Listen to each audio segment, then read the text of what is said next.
윤석열 검찰총장이 김학의 전 법무부 차관의 스폰서였던 건설업자 윤중천 씨의 별장에서 접대를 받았다는 의혹 보도가 나오자 정치권에서도 파장이 일었습니다. 국회 연결해서 여야의 반응을 알아보도록 하겠습니다. 최덕재 기자. 네, 여야 모두 이번 보도에 촉각을 곤두세우고 있습니다. 우선 더불어민주당은 신중한 입장을 보이면서도 사실관계 파악이 먼저라고 강조했습니다. 이인영 원내대표는 공개회의에서 이번 보도에 대한 내용을 언급하지 않았습니다. 하지만 취재진의 질문이 이어지자 기사를 불신한다는 뜻은 아니지만 대답할 수 없는 상황이라고 말했습니다. 오늘 중 사실관계를 확인해 볼 생각이 있냐는 질문에는 파악을 안 해볼 수는 없지 않겠냐고 답했습니다. 반면 자유한국당은 날선 비판을 쏟아냈습니다. 서울 서초동 대법원 앞에서 현장 국정감사 대책회의를 연 나경원 원내대표는 이번 보도에 대해 윤석열 검찰총장 흠집내기라고 평가했습니다.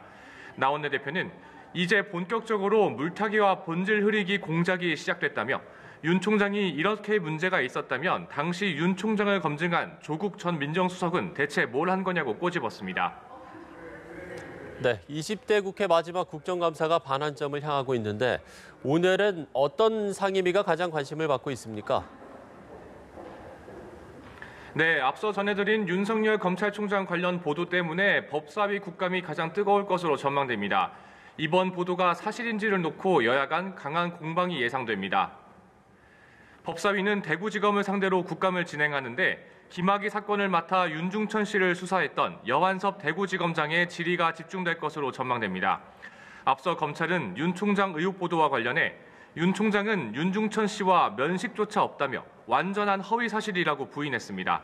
한편 과방위 국감에선 조 장관 딸이 정말 키스트에서 3주 동안 인턴을 했는지를 놓고 여야가 공방을 이어갈 것으로 예상됩니다.